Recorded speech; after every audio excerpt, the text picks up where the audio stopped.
Congress began hearing testimony last week in its impeachment inquiry focused on President Trump's contact with Ukraine, asking that country's president to investigate Joe Biden and his son, a move that could impact the 2020 presidential election.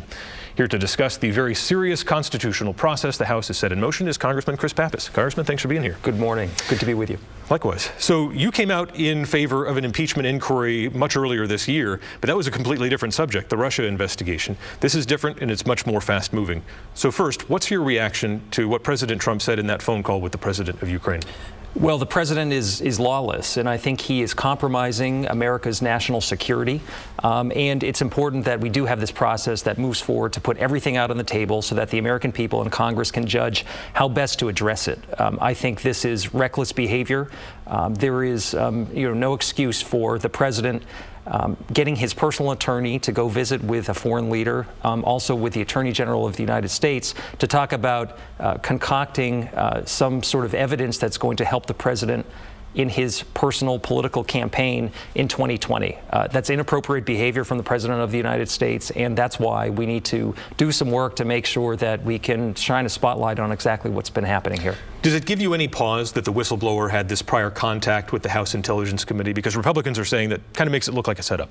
Well, I'm chair of the Oversight and Investigation Subcommittee for the VA, and I know our committee staff is in contact with whistleblowers quite a bit. These are individuals who have valuable information about how we can reform the bureaucracy, serve our veterans better. We've done some hearings on it in our subcommittee, and so that's not out of the ordinary for individuals to step forward and say, I have something that I would like to tell either our elected officials or the administration about how we can move forward in a way that adheres to the law and to what American people expect our government to be doing. So I think that this process is going to play out.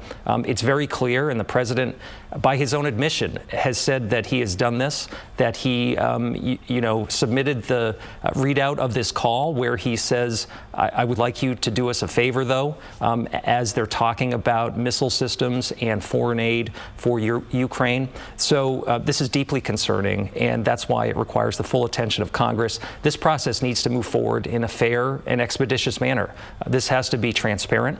This cannot be a partisan political effort. Look, if you agree with the president and like what he's doing, or you disagree with him, that all should be sorted out in the next election. This is not about politics. This is about our Constitution, about the rule of law, ensuring no one is above the law.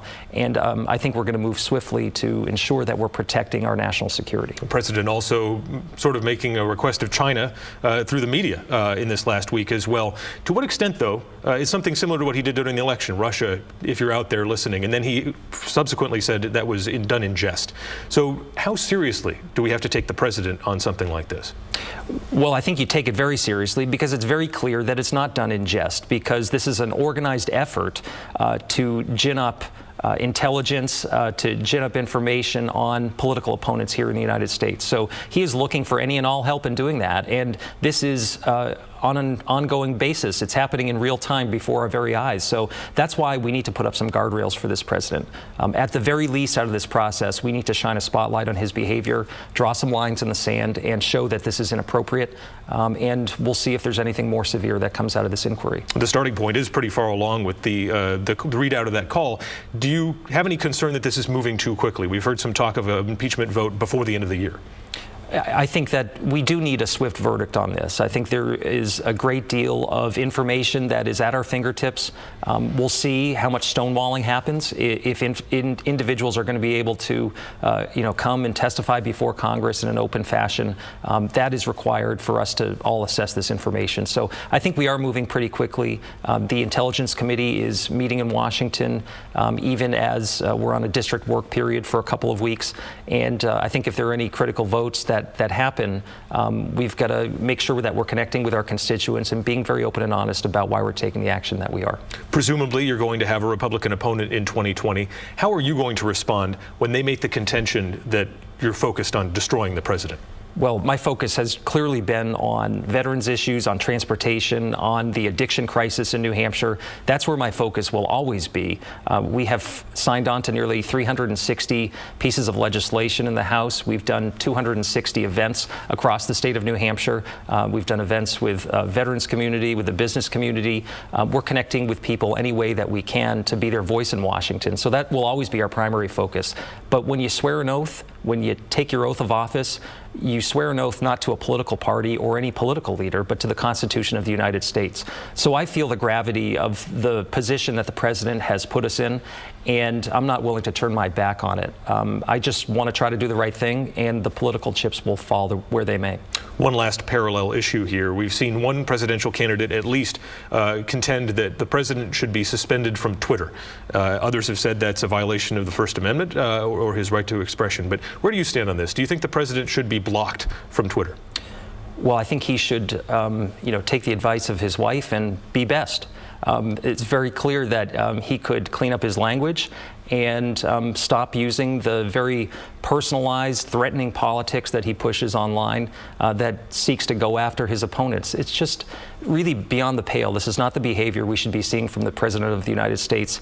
This is not normal. And I think whether or not you like the policy outcomes of his administration, you should insist on better.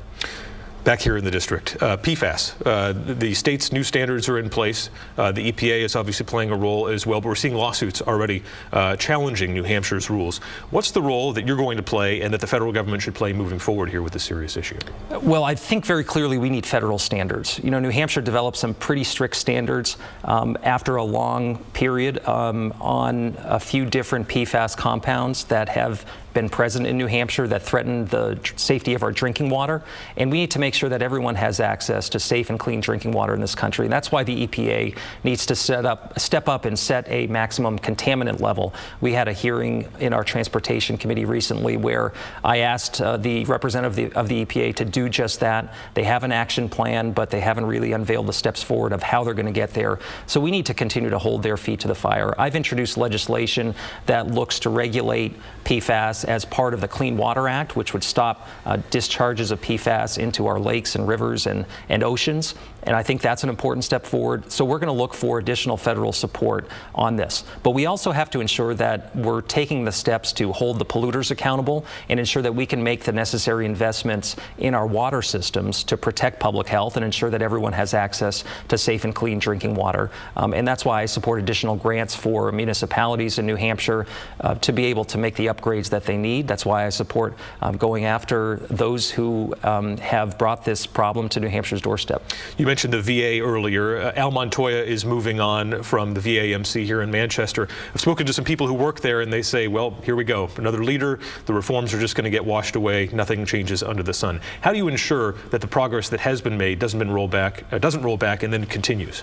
Al Montoya has done a fantastic job leading the VA at a very tough time in Manchester, and he's brought us to a point where I think all stakeholders are involved. The veterans community is very involved in the future of the VA in Manchester, in the rollout of community care across New Hampshire, and that needs to be the hallmark of the person who succeeds him. I think he brought some very incredible personal traits to the job where he was very open and transparent, very humble. He gave everyone his cell phone number and told them to call if they needed anything. And so that level of access and engagement is clearly what we need to ensure that we can continue to take steps forward.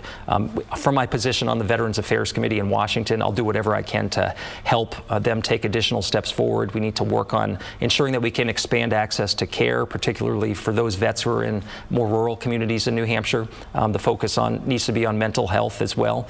And I just think the fresh openness that Al has brought, we need to make sure the next individual has that as well. It's not often we get to talk about sewer systems on Close Up, but you were able to highlight a very interesting long-term problem in Manchester and along the Merrimack River recently with the combined sewerage overflow problem, that the sort of antiquated system that Manchester and other cities along the Merrimack have. When there's too much rain, it overwhelms the system and raw sewage flows into the Merrimack. One of the things that was unique about this story is that the final fix for all of this isn't until about the 2040s. Is there any way Congress and you can expedite that?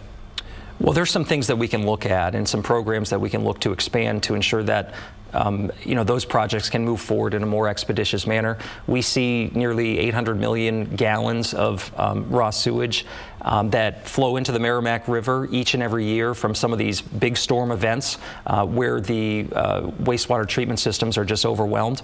And when you think that 600,000 individuals in New Hampshire and Massachusetts get their drinking water from the Merrimack, that's the source, it's deeply concerning. So I think we do have to try to quicken the time frame where these improvements can come about, and also look at alternatives. You know, there's technology that can be brought to bear here.